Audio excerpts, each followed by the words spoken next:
It's Sunday, April 12th, 2018, and this is the Product Mentor Talk. Today we're joined by one of our mentors, Andrew Hsu, who's going to lead a talk on the only 3 things you should focus on.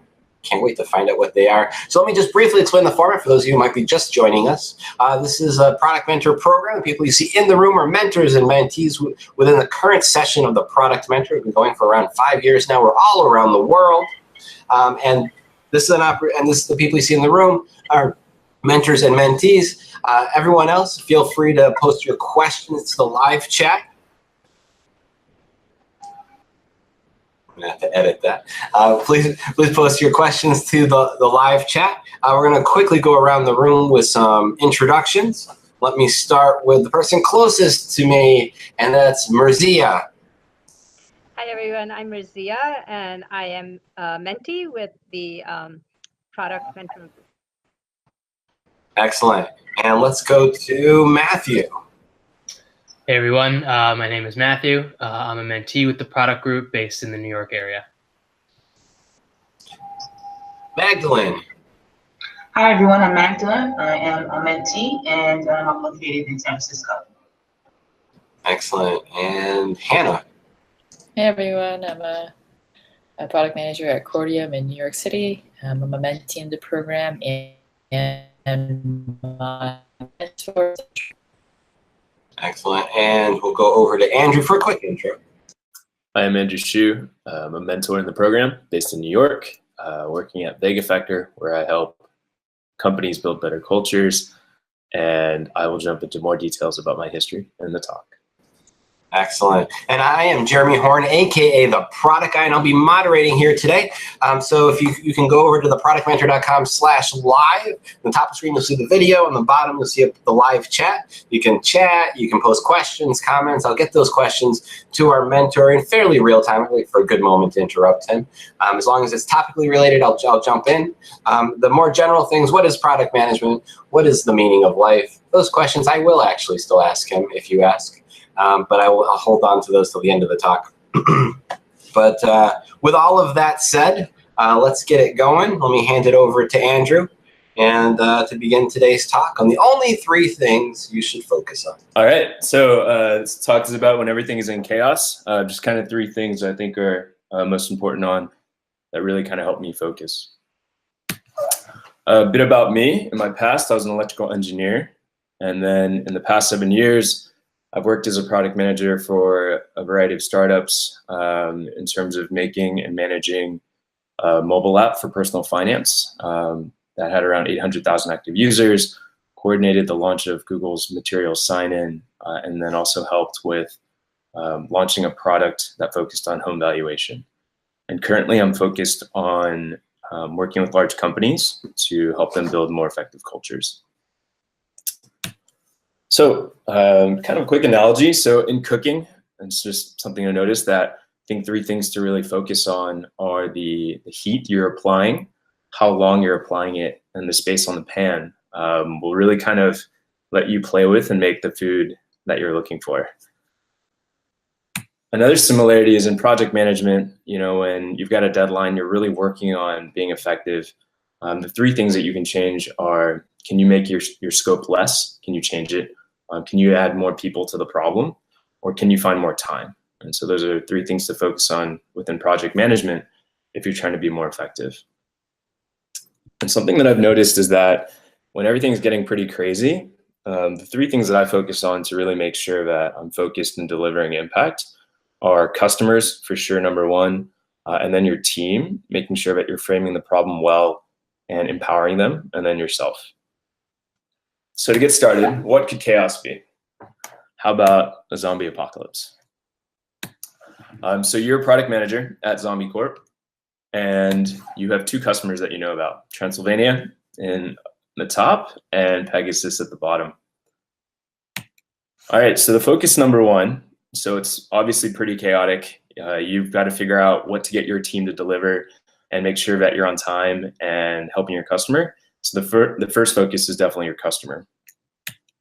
So the question is really, okay, given what's happening, how do I really make sure that I'm still delivering customer impact? Because this is definitely always the number 1 focus. And to do that, kind of got a couple things I always think about. So first off, do we really understand the customer, their needs, their deadlines, and their constraints? How soon do we need to deliver on these needs for us to be able to test these results and see how we're doing? And once we have that picture framed, I like to work backwards and figure out what's the first step that we need to do, what do we need to deliver, as well as who needs to then help me and work with me on making sure that we can deliver this. So jumping into that definition, let's get started with the customer needs, deadlines, and constraints. So we had two customers as we kind of framed out in the beginning. So the first is, let's say, landlocked, and they need a cure defense against the zombies. It's an army of 1,000 there, and we also need to worry about the morale. And the deadline is that they have 4 days until this zombie force arrives. And the constraints we have are we can only send one solution a day. We can instantly communicate with them anytime. They have zombies we can test the solutions on. And we as a company, Zombie Corp, have 4 potential solutions. The other one, the floating castle, same needs, similar. So they need a cure defense. They need to keep morale up. And they're just 20 people that like comedy. And that will be explained more in the future. The deadline is 31 days until zombies arrive. And the constraints are it takes 10 days to fly the solutions to them. We can still only send one at a time, instant communication, but they don't have any zombies to test on. And again, the same 4 solutions. So this is kind of like understanding for our customers what they really need, what our constraints are to deliver it to them, as well as their true deadlines. After understanding that, I think about, okay, so let's start looking at this timeline and work backwards. So if we think about it, so we had 4 solutions, and so customer 1, we really have 3 days before, bad things are about to happen. And on top of that, we can do an experiment each day because they have zombies there. So you kind of put out a straw timeline defining, for customer 1, we've got 3 experiments before the kind of deadline and 3 days. For customer 2, we have, again, 3. They're not experiments, though, because they don't have anything to test on. But again, 3 major blocks for us to kind of send them what they might need. Okay, so now we're looking at our known solution set. So as a client or as a company, we have 4 things that we think we can deliver to our customers. So one is just a pure cure. Let's say if scientists have been thinking about it, we have an idea that it may just solve the problem. And it does take an extra day to test, though. So it gets there, takes a day to take effect. Let's find out if it works. Garlic, maybe it works, but it also can be used in food, which means that maybe for customer 1, for example, it's going to make the food tastier. It keeps morale up. We've got Bionic Jerry Seinfeld. He's pretty funny. We're hoping that might hold off the zombies, also keep up morale. And then sharp, pointy things, swords, that also give you defense. Okay, so we have known solution set. We know our customers. So the thing now is I like to then straw model a solution before I start thinking about how to bring this all to the team. Because I've found that as you're working with a team, a lot is lost, right? So you want to kind of describe what's happening from many different angles. We want to be able to describe the customer who's there. We want to be able to describe their constraints, and we want to be able to kind of also have a solution. But when having all those facets explained to the team, I've found really kind of give the team more and more clarity for when we get into the actual problem solving. So potential solution, looking at kind of trade-offs and constraints is, so just you can kind of see how I'm thinking before I present it to a team. Let's say that, for the first customer, we definitely want to get there. We want to keep their morale up. So why not send them something that would bring up morale? It's many times the morale in an army is maintained through their stomach. So let's get them some more tasty food as well as a potential solution. From there, I think that we should, send the potential cure because we need to know it needs 1 day to be tested. So then by day 3, we'd actually know. Day 3, let's send the swords because no matter what, it'll provide some defense. And then finally, as the last solution, we'll send over Jerry. Thinking about it from the customer 2 standpoint, it's going to take 10 days to get there. We definitely want to make sure that we get all 3 experiments in. So we should send a solution immediately. Also looking at the fact that we're going to run all our tests already with customer 1, which means that by day 20, we'll already know for customer 2 what we need to send them. So let's just send customer 2 what's going to bring up morale. They like humor. Let's send Jerry And by day 20, we'll already be pretty sure that we've got them covered. Okay, so now we've got the customer framed, we've got the constraints framed, and we have a potential solution set. That remains, or that brings up the final is, okay, now who needs to know, who do I need to kind of work with to make sure that we're bringing in as many creative problem solving as possible, and everybody has context that needs to kind of be aware of this and to solve the problem. So just like straw model for a company, for example, is, I definitely know I need to talk to engineering, I need to talk to design, I need to talk to, let's say we have a communication team that's kind of keeping up with our customers, make sure we keep the customers informed on the plan, getting feedback from them, and then of course the business, let's say legal, et cetera, so that everyone's kind of up to date and aligned. And then looking at this, this is kind of the kickoff to, okay, who needs to be in this team, right? So we started with, so now we know the customer, we know their deadlines, we know what we need to get them. Now for the team, let's focus on them and see who do we need to take care of, who do we need to make sure has full context so we can start problem solving together. So focus number 2 kind of naturally leads into is the team. And so thinking through this, we probably need an engineer to design our solutions, designers of course as well, communication team to keep everyone updated, and I didn't put it, but maybe logistics to send it. And so let's kind of pull together that team. Okay, so now that we have the team, typically what I like to do to take care of it is, and it's always just how can I frame this problem as effectively as possible to them, and how can I frame the customer as effectively as possible, whether that's personas or exactly what's happening, what their circumstances are. I'm really trying to focus on that, and then facilitate a productive problem-solving session. Once that problem-solving session is complete, it's making sure that we have clear owners and expectations set, and then have the team rolling and taking action and adapting as things are changing. Okay, so let's jump into effectively kind of framing the problem and enabling this problem solving. So when I frame the problem, as I mentioned before, it kind of blends in. So it's customer context, and then kind of the straw solution, and then finally, where are we today, and where do we need to go for the next delivery, and what's the impact of that kind of next delivery going to be? Okay, so we can go like, let's imagine that actually we're kicking off the meeting. We've got the important kind of team stakeholders and problem solvers in the room and ready. So what I always like to kick off with is the context, constraints, and then the state of tomorrow. So, I mean, we can skip or kind of looking at it. So it'd just be framing up as what we kind of did in the beginning. So, visa the customer, there's 1,000 people here. Their morale's okay. They've tried 5 solutions so far, nothing's worked. They're a bit worried, and they've got 4 days until the zombies arrive, and 1,000 people go through the constraints. And then where we really need to go is we need to effectively keep up morale as soon as possible, and then also send a cure that we can test for as effectively as possible. And the similar kind of situation for customer number 2. Go through the straw solution set. We've already kind of presented it. But again, just to kind of really make the context very clear, and then enable the team to problem solve.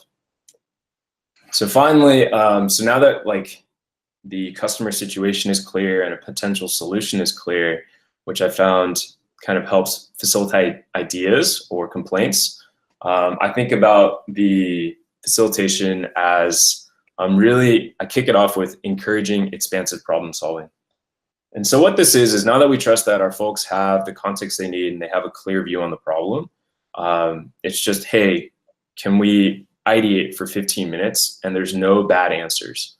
And so this kind of changes people's mindsets, because many times people are biased in kind of shooting down ideas, but there's a lot of strength in putting everything out there. So I'll encourage 15 minutes of ideation.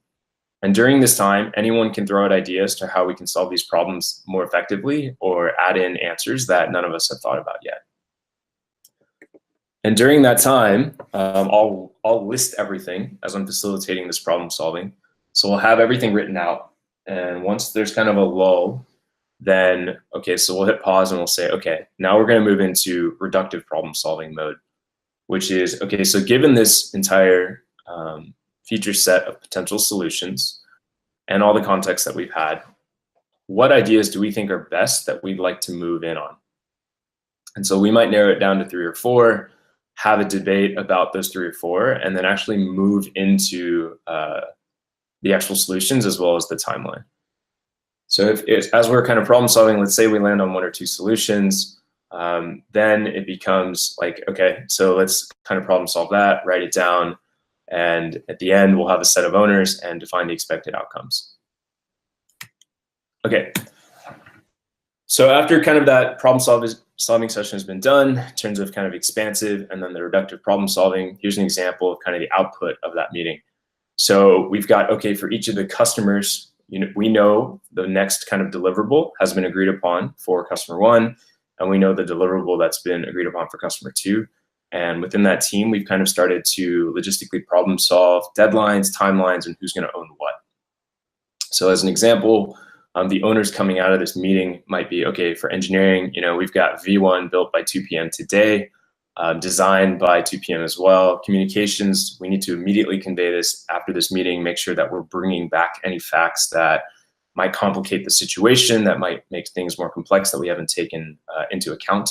Immediately follow up with the business in terms of strategy, in terms of vision, and then agree that we're going to deliver by 10 p.m., which means maybe we have a sync up at 6 p.m. Besides setting these owners and the specific tasks, also really important is to set expectations of what you think is going to happen. And these expectations serve kind of 2 purposes. Purpose 1 is that with folks with experience, they're going to be able to paint the world a bit more clearly so the team can roll with changes and concerns more effectively. So if they know leadership or people with experience think that it's just 60% confidence that this is going to solve a problem, it's going to provide them more resilience because they understand what could go wrong and kind of expectations. The other nice thing about expectations, and this actually is similar to what Nis was talking about in the last talk, is it clarifies our assumptions. So we have actually a measuring point. We assume that we have this % chance to be correct. And what this enables us is in the future, we can then critique our own kind of problem solving process and get better and better as a team. Anyways, okay, so those are expectations. So we've got now for each client in each product, we have owners, we have sync up times, we have deliveries, and then we've also conveyed those expectations. So I want to just jump in. Got a question from Merzia. Take it away. Yeah, so I was curious when you are going through the exercise of doing expansive problem solving and then moving into the reductive problem solving, what are some steps that you can take to ensure that when the team is picking out the best ideas, they aren't picking up the ones that are most popular or that was on the forefront of everyone's minds going into the meeting? Because I find like you go through this exercise, but you end up picking the one, people are still kind of thinking along the lines that they went into the meeting of. So getting them to kind of think of some of the maybe more creative, like bad ideas that were pulled out during the expansive problem solving part. Yeah, no, definitely. So I think actually the most important part is the framing that we started with. And it depends on the audience in the room as well. But some people, they have a very good grasp. If you're continuously doing this, they understand your customer, they understand the problem. So it's moving the team's solutions always to addressing the customer's problems. So that's one exercise, which is, can we actually assume the customer's impact? And can we define it? Another is there's just a ton of different techniques that we can use to kind of debate the merits of the solutions chosen. Again, what's just funny is these previous conversations. So one is red teaming, right? So you can actually have a team that goes against the existing kind of solution set.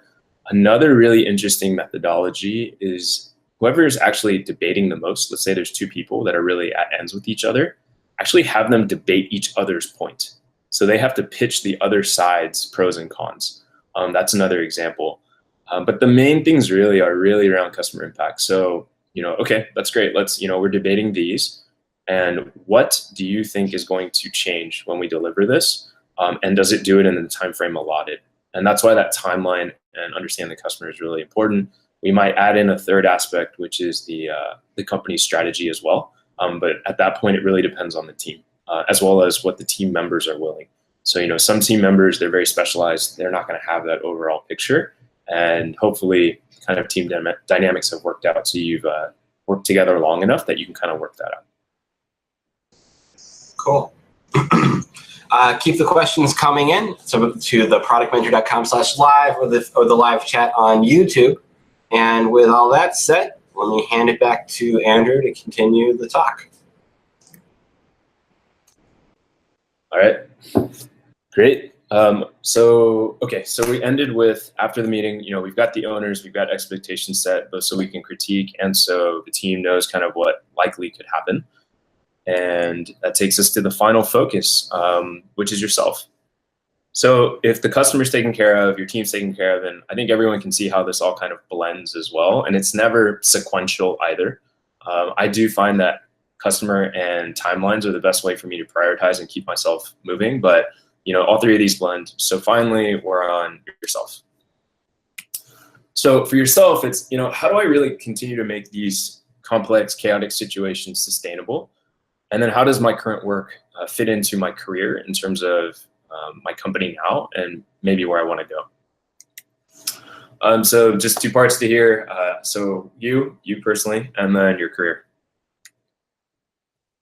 All right, so for you, just things I like to keep in mind is you can only do one thing at a time. You can maybe think about multiple things at a time, maybe not, but you can really only do one thing at a time. It's a great rule of thumb. This chaos is going to happen again, so let's kind of at least get your approach down on paper, or approach down just doing it once or twice so that you can take care of yourself, right? Because if you can't take care of yourself, you're really not going to be able to frame, problem solve, or do anything effectively for others. So normally, if it really is super bad, what I'll actually do to try and get myself in a good state to problem solve is many times I'll unplug, turn off notifications, move to a notebook, and even before maybe problem solving, sit still for 10 minutes, go for a walk, kind of just clear your brain, because yeah, there's a lot of things that you need to be doing, and let's make sure that you're focused on, or at least discovering or focused on the most important ones. After that, it's all about kind of prioritization. My favorite way to do this is to write down every single one of your thoughts and concerns if it really is a crazy time and you don't have clarity. After that, I really look for themes. I chunk up the work. So, okay, I see there's a set of concerns here. This is actually a set of constraints. These are customers. These are things that are not important actually, because they just don't apply to the time frame given, et cetera, et cetera. And so then you start to get a set of those top problems and themes. From there, I will prioritize kind of like, okay, what are the three things that are in my control? What can I do now to start high level solving? But most importantly, who can I pressure test this with? So even though I have my ideas, it's really important to see, who can I connect with to test these ideas, both the prioritization and the ability to execute. So that's how I kind of clear my mind and make sure that I'm prioritizing on the most effective things. And finally, get to solving. Again, that's why this blends with the customers and your team, because you're working down your list, but you're really looking at who are the cross-functional team members needed that have the responsibility, have the experience to help us move this forward, as well as can really help give me clarity on, is my prioritization correct? Are we moving in the right direction? And then set up that team meeting. Okay, and finally, I think this is actually many times overlooked, but it is really important. It is like learning to talk about yourself, which is not fun, at least not for me, but this is one of those pieces. And I think it's important for people to at least look at this once a quarter. So your career and your performance review. So your performance review, can you explain your current performance review system? What criteria are you graded on? What is the review process? What's it like? And then can you actually mesh and explain how your current work fits into this review? So sample performance review systems, there's output-based, right? Like how many widgets have you made? There's rating-based. Many companies will have a different kind of rating system, and some are just friend-based. Does your boss like you? And it's important to kind of write out your assumptions and check, like, do you understand your review system, and are you optimizing against it? Ways to find out: ask HR, ask your boss, ask your colleagues, find previous metrics for success. Look for kind of those rating sheets. Some places have it, and just understand kind of, again, what you're going to be graded on. So finally, let's kind of do an example. And let's imagine that you're in a 360 review system, which means that every 6 months you're going to get reviewed by your reports, your peers, and your boss. And your last review was, hey, you need to show more ownership. So one way that you could move forward then is, okay, so for the current project, draft your statement. So let's do the statement. Okay, so, you know, it's crazy. There's a freaking zombie apocalypse. We've never seen it before. I knew I had to show ownership. So I spoke with each customer and stakeholder, determine customer needs, customer constraints, and I created a straw model solution as well to make sure that I could drive that meeting effectively. I then set up and manage a cross-functional sprint to ideate and come up with a solution set attached. Once complete, we signed the ownership, and you know, we launched immediately day one. We ran into some issue day two, but we called the meeting. We were adaptive. We kind of problem solved again, and by day 3 for customer 1, we found the solution, and that also translated to customer 2, and everyone lived happily ever after. In the future, I'm super excited to kind of work with these 3 customers and our new Merman division. Right, so that's one potential way that you can do it. Another really important thing is that you then take this and review it. Don't just do it for yourself. Do it with a peer, right? Like help them do the same thing and kind of critique each other. It's going to make it a lot easier than you looking at your own work and iterating on your own, which is always actually quite tough. So with that, so in chaos next time, you know, you kind of use this blend, really focus on your customers. The impact to them is what really matters. It's going to help you prioritize. Next up, without your team, you're not going to prioritize as effectively as possible. You're not going to come up with better solutions, and you're not going to deliver. And finally, just make sure you take care of yourself, both in how you are problem solving, as well as your future career. That's it. Outstanding. I want to thank our speaker, Andrew Hsu, for today's discussion of the only 3 things you should focus on in a chaotic world. One in which zombies inhabit, and garlic will stop them. So thank you for that. And also, as always, the presentation will be posted to our SlideShare channel. And a big thank you from me, Jeremy Horn, the product guy, to everyone who joined us today and the product mentor. Also, don't forget, if you're interested in being a product mentor like today's speaker, Andrew, the product people of all sorts all around the world, visit theproductmentor.com and sign up today. And also, if you're looking to fill a new product job with a great product person, visit our very own free-for-all job board at theproductjobs.com. And with all of that said, thank you guys for joining us. It's been a great day, and I'll see you guys all next time. Bye.